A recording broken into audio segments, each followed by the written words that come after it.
Hello viewers, आपका अपने YouTube channel DS Mishra official पर हार्दिक स्वागत है। आज हम आपके लिए एक नया वीडियो लेकर आए हैं जो वीडियो संबंधित है बिहार DLED से। जो भी लोग बिहार से DLED करना चाहते हैं या आपके सगे संबंधी परिवार से कोई DLED करना चाहते हैं तो उनके लिए यह वीडियो खास है। बिहार DLED में बहुत सारे महत्वपूर्ण बदलाव होने जा रहे हैं। तो 2023 बिहार DLED इंट्रेंस एग्ज़ाम में जो लोग बैठने वाले होंगे उनके लिए इस वीडियो में बहुत ही खास अपडेट है। वीडियो पर अंत तक बने रहेंगे।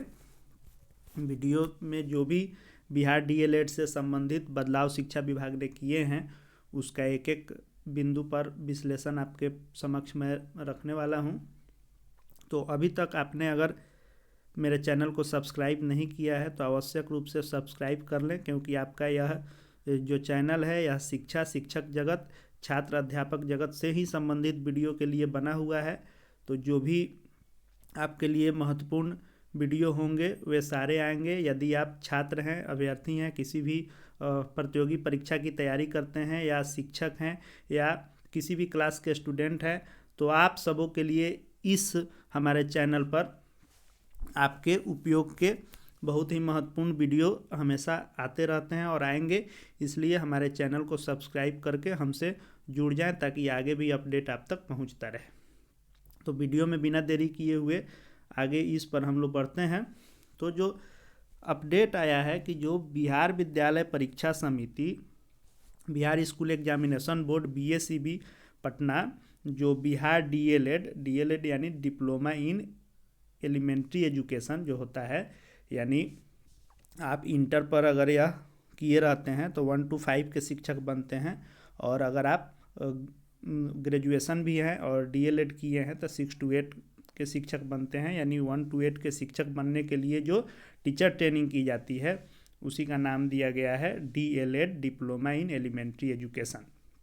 तो चूँकि बाहर से करने पर बहुत लोगों के मन में संशय रहता है कि जो या DLED का कोर्स अगर बाहर से करेंगे तो कैसा मान्यता है, क्या है, या अपने यहाँ से भी करते हैं अगर किसी निजी संस्थान से करते हैं तो फी इत्यादि बहुत अधिक रहता है। इसलिए जो बिहार का combined entrance exam Bihar School Examination board द्वारा लिया जाता है उसमें यदि आप उत्तीर्ण हो जाते हैं तो कम फी में और मान्यता का कोई टेंशन आपके पास नहीं रहेगा, क्योंकि गवर्नमेंट के जितने भी डाइट बाइट इत्यादि रहते हैं जिलों में, तो जितने सरकारी ट्रेनिंग कॉलेज होते हैं उनसे जो है आपको DLED कराया जाता है। तो इसलिए बिहार के सभी लोग चाहते हैं कि इससे मैं DLED करूं, तो उनसे संबंधित इसमें अपडेट आया है। तो क्या अपडेट है इसको जानते हैं। तो बिहार शिक्षा विभाग ने बिहार DLED इंट्रेंस एग्ज़ाम यानी DLED में नामांकन के लिए जो प्रवेश परीक्षा ली जाती है उससे संबंधित बहुत सारे बदलाव बिहार सरकार के शिक्षा विभाग ने किया है। उसी का अपडेट इस वीडियो में है। तो क्या क्या अपडेट है उसको देखते हैं।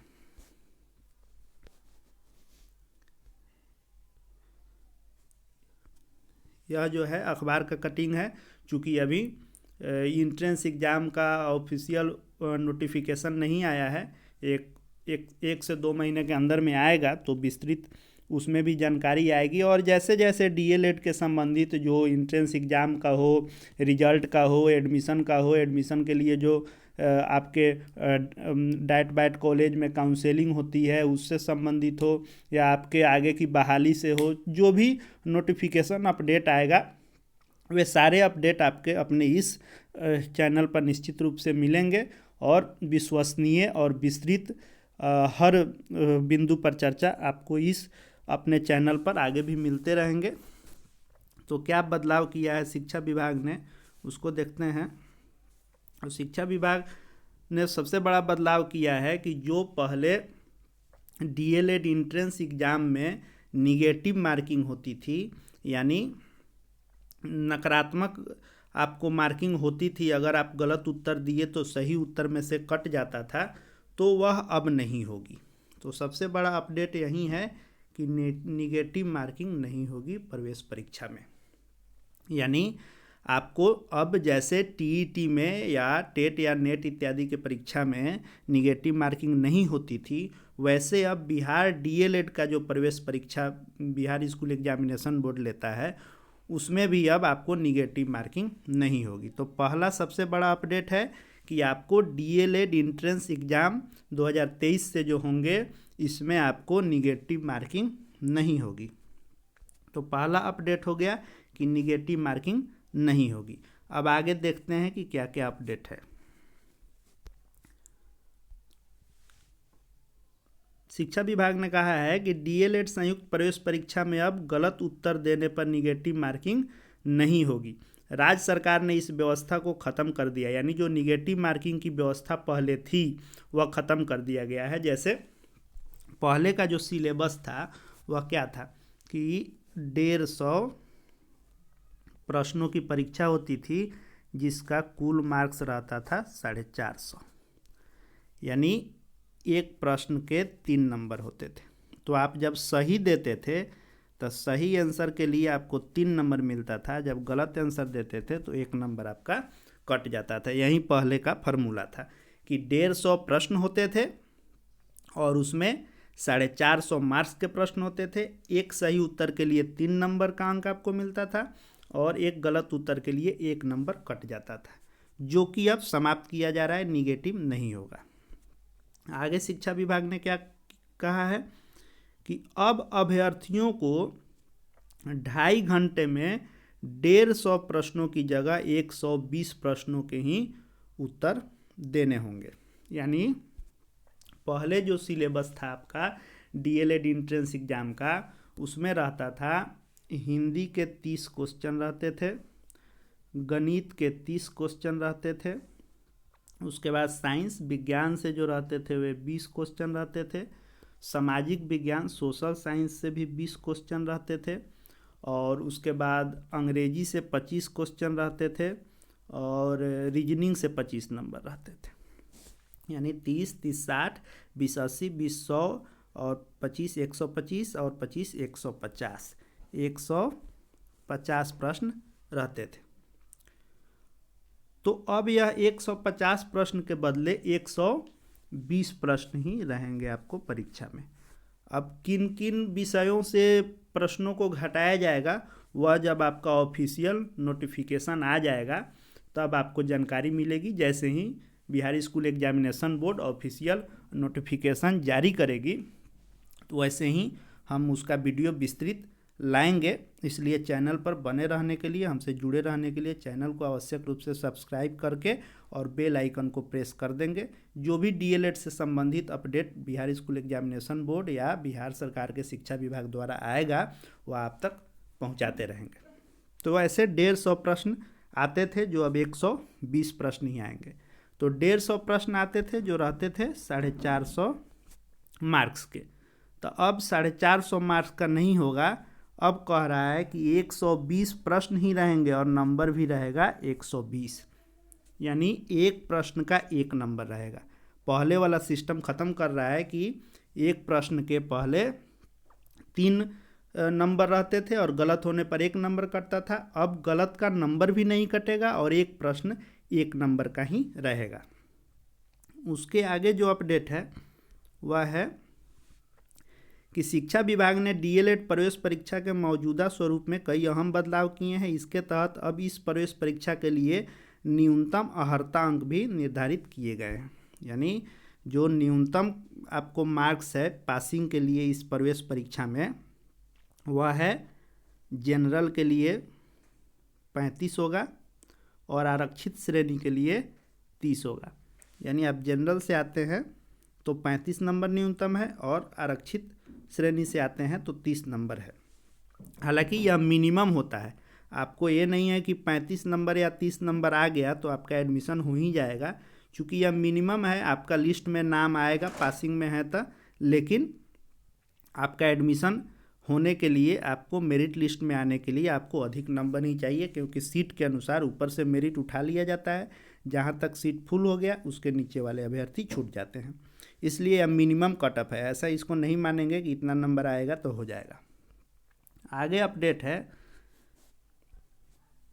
इसके अलावा इंटरमीडिएट की वार्षिक परीक्षा में शामिल होने वाले अभ्यर्थी जिनका परिणाम नहीं आया है वे भी इस डीएलएड के संयुक्त प्रवेश परीक्षा में शामिल होंगे। यानी जो अभ्यर्थी इस बार परीक्षा मान लीजिए दे रहे हैं 2023 में इंटरमीडिएट परीक्षा में अपीयरिंग है, वो भी इसमें परीक्षा देंगे। इनका जब डीएलएड का रिजल्ट आ जाएगा और इंटर का भी रिजल्ट आ जाएगा तो इनका यह एडमिशन हो जाएगा। कैसे कि मान लीजिए कि इसमें कहा जा रहा है कि इंटरमीडिएट की वार्षिक परीक्षा में कम से कम 50% अंक, कम से कम 50% अंक चाहिए। तो अगर मान लीजिए आप अपीयरिंग हैं और परीक्षा में बैठे तो आप जनरल कैटेगरी से हैं, 50% आपको मार्क्स आ गया तो आपका एडमिशन होगा। यदि उससे कम आ गया तब नहीं हो पाएगा। वैसे ही अगर आरक्षित श्रेणी से हैं तो 5% की छूट मिलेगी और 45% अंक चाहिए। यानी इंटर में जनरल को 50% अंक और आरक्षित वर्ग को 45% अंक लाना जरूरी है, तब जाके आपका डीएलएड में एडमिशन होगा अगर आप एंट्रेंस पास करते हैं तो। शिक्षा विभाग की उच्च स्तरीय बैठक में डीएलएड संयुक्त प्रवेश परीक्षा 2023 को लेकर विस्तार से चर्चा हुई। इसके बाद मौजूदा पैटर्न में कई संशोधनों को मंजूरी दी गई। तो क्या क्या संशोधन है इसको सॉर्ट आउट कर लेते हैं। संशोधन यह है, पहला संशोधन है कि अब 2.5 घंटे में 150 की जगह केवल 120 प्रश्नों के देने होंगे जवाब। यानी समय उतना ही रहेगा, समय आपका 2.5 घंटा ही रहेगा, लेकिन अब प्रश्न 150 नहीं रह करके 120 ही रहने वाले हैं। यानी समय पहले इतना ही है 2.5 घंटा, लेकिन प्रश्नों की संख्या घटा दी गई है। अब आपको 30 प्रश्न घटा करके 150 के बदले 120 प्रश्नों का ही आंसर देना होगा 2.5 घंटे में ही। दूसरा जो प्रमुख बदलाव है वह है पहली बार परीक्षा में पास होने के लिए न्यूनतम अंक तय हुआ है। यानी न्यूनतम अंक क्या तय हुआ है, तो न्यूनतम अंक तय हुआ है कि जनरल के लिए 35% और अगर आरक्षित श्रेणी से हैं तो 30%।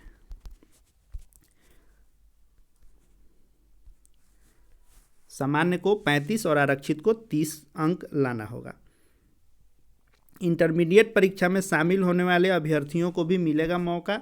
यानी जो 2023 में भी इंटर की परीक्षा दे रहे हैं वो भी जब इसका प्रवेश परीक्षा का नोटिफिकेशन आएगा तो उस फॉर्म को भर लेंगे, और यदि जो मिनिमम अंक है 50% और 45% उतना नंबर आपको इंटर में आ जाता है और इस प्रवेश परीक्षा में आप पास किए हुए हैं तो आप अपना नामांकन ले सकते हैं।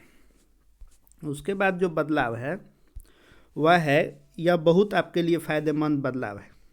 यह बदलाव पहले होता था कि तीसरा राउंड भी जब ख़त्म हो जाता था तो जो सीट जिस संकाय के लिए आवंटित होता था अगर उसमें कैंडिडेट नहीं मिलते थे तो वो खाली रह जाता था।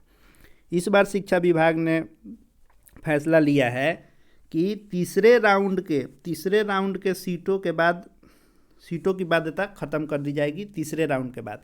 यानी जो 50% सीट रहता है, 50% सीट रहता है साइंस के लिए और 50% रहता है आर्ट्स और कॉमर्स के लिए।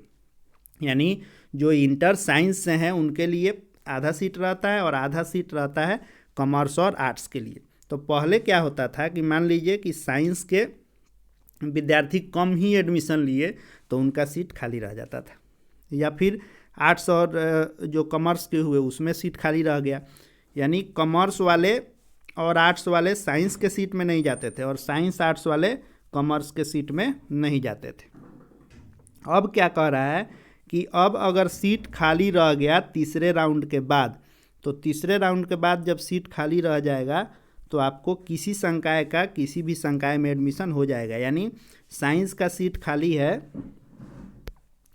यानी अगर साइंस का सीट खाली है तो उसमें आर्ट्स और कॉमर्स वाले का हो सकता है, और आर्ट्स कॉमर्स का सीट खाली है तो साइंस वाले का भी एडमिशन उसमें हो सकता है। यह बदलाव प्रमुख किए गए हैं और आगे भी जो भी नोटिफिकेशन आएगा उसमें क्या क्या, जैसे 150 के बदले 120 प्रश्न ही आएंगे तो 30 प्रश्न जो घटेंगे किन किन विषयों से हटाया जाएगा और क्या क्या बदलाव किए गए हैं यह जब official notification Bihar School Examination board द्वारा जारी किया जाएगा तब स्पष्ट हो पाएगा और वह भी अपडेट आप तक पहुंचाया जाएगा। तो शिक्षक छात्र इत्यादि से संबंधित, शिक्षा जगत से संबंधित जो भी खबरें होती हैं या कोई भी अपडेट होगा, कोई भी नियमावली इत्यादि आते हैं तो उसका वीडियो आप तक पहुंचता रहेगा और उससे आप अपना लाभ उठाते रहेंगे। तो अभी तक यदि चैनल को सब्सक्राइब नहीं किए हैं तो चैनल को सब्सक्राइब कर लें और बेल आइकन को निश्चित रूप से दबा लें। जो भी अपडेट आएगा आप तक पहुंचेगा। वीडियो अच्छा लगे, आपके लिए उपयोगी हो तो लाइक करें, अन्य लोगों के सहायता शेयर करें और कमेंट में बताएं कि किस टॉपिक पर आपके लिए वीडियो बनाया जा सके। और शिक्षा हितार्थ यह चैनल आप लोगों के लिए समर्पित रहेगा। इस वीडियो को देखने के लिए आपका बहुत बहुत धन्यवाद।